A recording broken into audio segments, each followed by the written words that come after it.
Bueno, en nuestro video del día de hoy trataremos un tema muy importante como son los polímeros. Entonces, iniciando, un polímero lo podemos definir como moléculas grandes que se forman por la unión de un gran número de moléculas de bajo peso molecular que se repiten, denominados meros o monómeros. Podríamos decir que a partir de 500 monómeros ya se considera un polímero. También podemos hacer una representación análoga entre un polímero y un tren. ¿Por qué con un tren? Porque un tren está conformado por la unión de muchos vagones que se repiten y lo mismo sucede con los polímeros, pero ya los que se unen son sus monómeros. Para entender mejor esta definición explicaré qué es un monómero. Un monómero es una molécula de pequeña masa molecular que se une a otros monómeros por medio de enlaces covalentes y forman largas cadenas unidas por fuerzas de van der Waals, puentes de hidrógeno o interacciones hidrofóbicas. El monómero natural más conocido es la glucosa, que se une por enlaces glucosídicos y forma polímeros como la celulosa o el almidón. Los polímeros también tienen unas características generales como son un bajo punto de fusión que permite procesarlo fácilmente para darle forma, una baja densidad, lo cual los hace útiles en industrias como la automóvil por ser productos ligeros. Poseen una pobre conductividad eléctrica y térmica, esto permite usarlos como aislantes y tienen una poca reactividad química que permite tenerlos en contacto con alimentos sin riesgos. También los polímeros tienen una clasificación y es según su origen, su composición, su estructura y pues también según su comportamiento térmico. Según su origen pueden ser naturales. Esto quiere decir que existen en la naturaleza o que son fabricados por los seres vivos, como por ejemplo el caucho, los polisacáridos, proteínas, ácidos nucleicos, entre otros.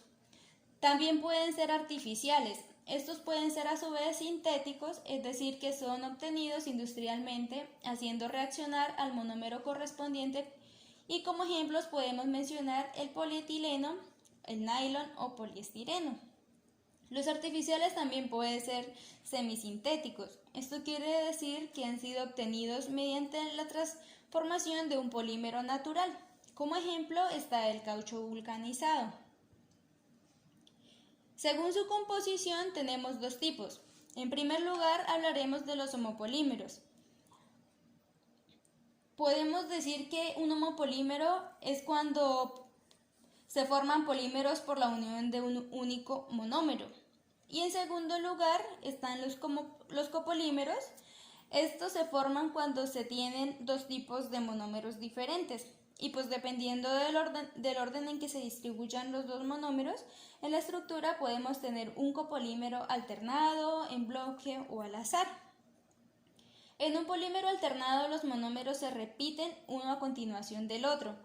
En un polímero en bloque, los monómeros de un mismo tipo están agrupados en una zona de la molécula y por último, en un copolímero al azar no existe ningún orden en la repetición de monómeros. Ahí lo podemos ver más claramente en la imagen que está en la diapositiva. Otra clasificación de los polímeros es según su estructura y pueden ser lineales o ramificados. En el caso de los polímeros lineales, los monómeros se enlazan entre sí formando una cadena carbonada continua. Y un ejemplo es el polietileno. Aquí en su estructura principal se observa que los átomos de carbono están entrelazados entre sí. En el caso de los polímeros ramificados se podrían citar como ejemplos el polipropileno o el policloruro de vinilo, ya que hay grupos voluminosos fuera de la cadena principal. También puede caber la clasificación de los polímeros según su comportamiento térmico y pueden ser entermoplásticos, que pueden ser moldeados al calentarse y que también pueden ser fácilmente reciclados, como por ejemplo el polietileno. O también pueden ser termoestables y son aquellos que al calentarse se descomponen químicamente, como por ejemplo la baquelita. La baquelita es un material que se utiliza para fabricar las asas de las ollas. También hablaremos un poco de la polimerización. Se puede decir que la polimerización es un proceso en el cual debemos entrelazar una gran cantidad de monómeros de bajo peso molecular.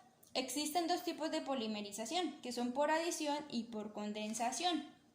En la polimerización por adición, los monómeros se unen unos con otros de tal manera que el polímero final contiene todos los átomos del monómero inicial.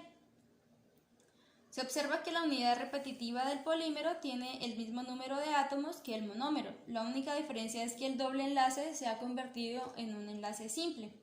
El par de electrones en mención se ha usado para el nuevo enlace del otro monómero. Esto lo podemos observar en la imagen que está ahí. En la polimerización por condensación, no todos los átomos del monómero forman parte del polímero final. Para que los monómeros se unan es necesario que una parte de ellos se pierda. Ahí también podemos observar que para que haya un polímero de condensación debemos tener en la estructura del polímero un grupo funcional amida o éster. Las amidas se preparan a partir de un ácido carboxílico y una amina, mientras que los ésteres a partir de un ácido carboxílico y un alcohol. Por lo tanto, los monómeros correspondientes deben tener estos dos grupos funcionales.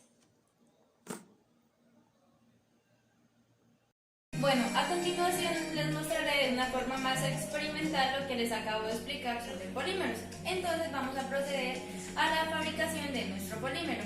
Para ello necesitaremos los siguientes ingredientes: 6 cucharaditas de harina de trigo de la normal, 3 cucharaditas de sal, siempre tiene que ser la mitad de sal de lo que vamos a utilizar de harina, agua, no hay una medida específica, colorantes acrílicos y un recipiente para revolver nuestros ingredientes con una cucharita y otro recipiente para almacenar la masa, porque tenemos que dejarla en la nevera un buen tiempito pues para que se adapte más. Este recipiente de almacenamiento tiene que ser completamente sellado, que no entre oxígeno y pues está completamente seco. Entonces procedemos primero mezclando la harina,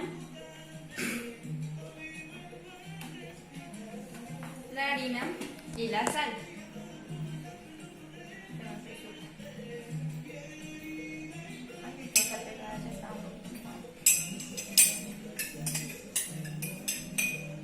La harina y la sal. Entonces mezclamos primero bien estos dos ingredientes.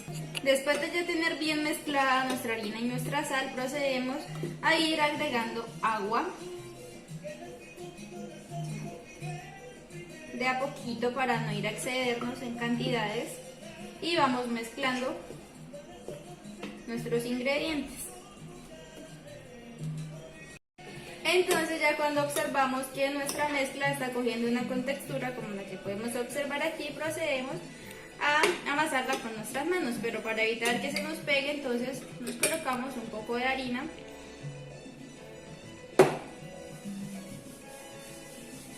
y procedemos a sacarla de acá para mezclar.